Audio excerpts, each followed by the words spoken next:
प्रक्षेप्य गति में क्षैतिज दूरी।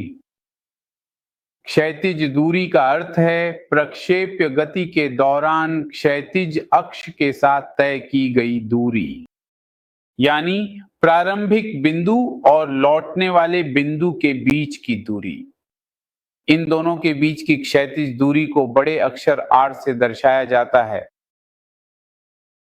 हमने जो प्रारंभिक वेग माना था वह u था और इसका क्षैतिज घटक u cos थी होगा। जब हम क्षैतिज दिशा में समीकरण पर विचार करते हैं तो क्षैतिज दिशा में कोई त्वरण नहीं होता, क्षैतिज वेग हमेशा स्थिर रहता है। फिर क्षैतिज दिशा में हमारे पास केवल एक सूत्र होता है, वह है x बराबर वेग गुणा समय, जिसमें वेग क्षैतिज घटक होगा और वह है u qs था। A से B तक कुल समय को उड़ान का समय कहा जाता है और इसकी मान हमें पता है 2u sin थीटा बटा g। ये एक महत्वपूर्ण सूत्र है क्षैतिज दूरी के लिए। उस सूत्र में दूरी के लिए आपको सूत्र मिलता है 2/g गुणा दोनों वेगों के साथ। देखिए, यह एक वेग है, ये दूसरा है, मतलब 2/g दोनों वेगों के गुणनफल के साथ।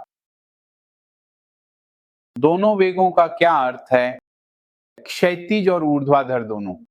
यह क्षैतिज है, यह ऊर्ध्वाधर है। अब मान लीजिए आप इन वेगों के लिए v1 और v2 प्रतीक का उपयोग करते हैं तो आप कह सकते हैं कि क्षैतिज दूरी इतनी है 2/g दोनों वेगों के गुणनफल के बराबर। एक बहुत ही रोचक और विशेष बात यहां ध्यान देने योग्य है, क्योंकि आप देखिए 2 sin थीटा cos थीटा को sin 2 थीटा के रूप में लिखा जा सकता है, तो ये हो जाता है u वर्ग sin 2 थीटा बटा g। अधिकतम दूरी निकालने के लिए आप u और g को नहीं बदलेंगे, यहां केवल थीटा को ही बदला जा सकता है। अगर आप थीटा 45 रखते हैं तो sin 2 थीटा होगा 90 और sin 90 की मान 1 होती है। ऐसे में यह अधिकतम मान होगा। अधिकतम दूरी आपको तब मिलेगी जब थीटा को 45 डिग्री चुना गया हो, लेकिन यहां रोबोट की तरह मत बनिए। यह तब लागू होता है जब आपके पास कोई ऊपरी सीमा नहीं होती है। उदाहरण के लिए, आप एक बड़े हॉल में हैं जिसकी छत नीची है और उस कमरे में अगर आप यह शर्त लगाते हैं, आप कुछ 45 डिग्री पर फेंकते हैं तो वह जाकर छत से टकरा जाएगा। इसलिए यह नियम केवल तब लागू होता है जब कोई ऊपरी सीमा ना हो, यानी जमीन पर अधिकतम दूरी के लिए आप इस सूत्र का उपयोग कर सकते हैं।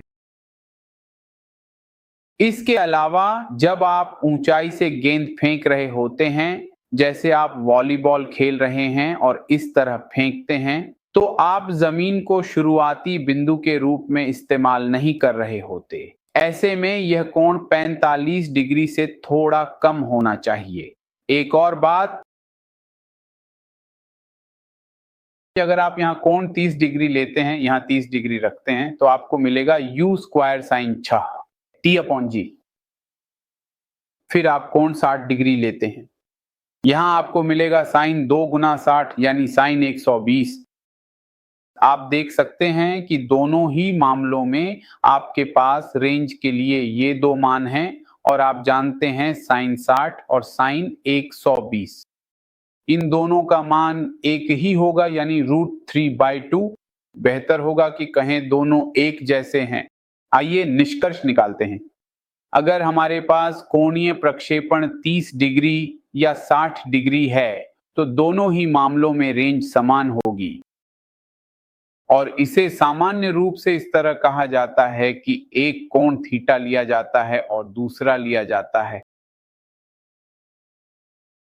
90 - थीटा।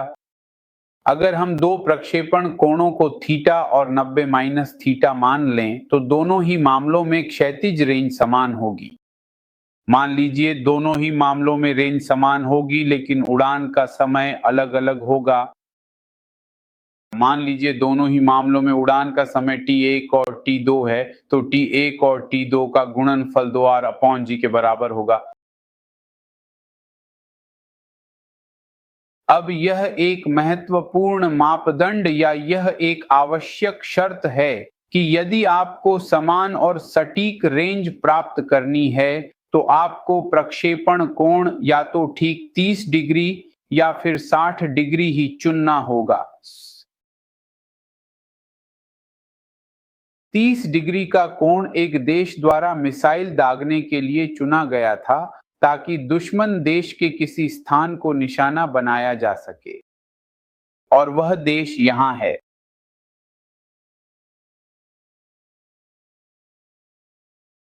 अगर 60 डिग्री का कोण चुना जाए तो यह मिसाइल भी उसी स्थान पर पहुंचेगी। 30 डिग्री और 60 डिग्री दोनों के लिए रेंज समान रहेगी, लेकिन यहां एक सावधानी बरतनी होगी कि अगर कोण 30 डिग्री लिया गया तो यह इमारत प्रभावित होगी, लेकिन अगर कोण 60 डिग्री लिया गया तो यह इमारत प्रभावित नहीं होगी, क्योंकि उस स्थिति में प्रक्षेप वक्र थोड़ा ऊंचा होगा। इसलिए यह मापदंड बहुत विशेष और बहुत प्रासंगिक है जब दो पड़ोसी देशों के बीच युद्ध होता है और मिसाइल दागी जाती है। इस मापदंड में यह ध्यान रखा गया है कि कोण या तो 30 या 60 डिग्री चुना जाए। अब हम देखेंगे कि अगर कोई वस्तु क्षैतिज रूप से प्रक्षिप्त की जाती है तो क्या होता है। उदाहरण के लिए आप छत पर खड़े हैं और आप कोई वस्तु इस तरफ फेंकते हैं ऐसे। इस स्थिति में पथ निश्चित रूप से प्रवलयाकार होगा, लेकिन अगर आपने ऊंचाई h से फेंका है तो h बराबर होगा ut प्लस आधा gt वर्ग के। हमने प्लस g इसलिए चुना है क्योंकि यह प्रारंभिक बिंदु से ही नीचे की ओर जाना शुरू कर देगा। यह आधा gt वर्ग बन जाता है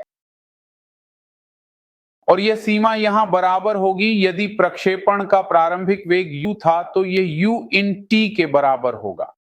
t आप यहां से ले सकते हैं, ये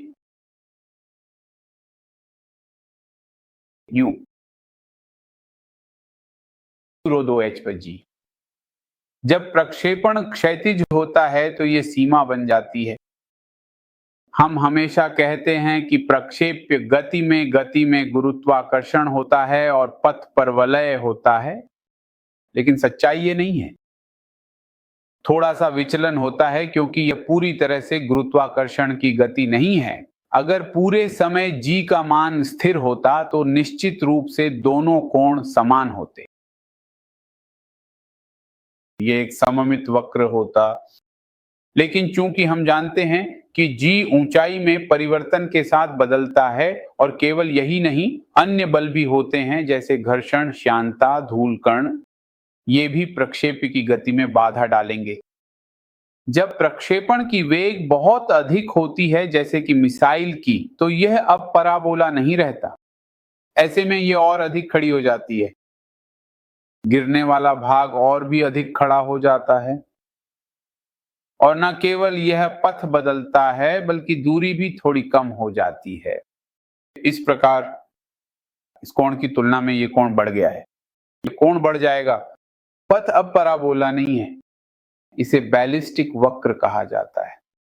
पराबोला के बजाय तब हमें बैलिस्टिक वक्र मिलता है, और इन्हीं वक्रों के आधार पर हम उच्च दूरी की मिसाइलों के लिए बैलिस्टिक मिसाइल शब्द का उपयोग करते हैं।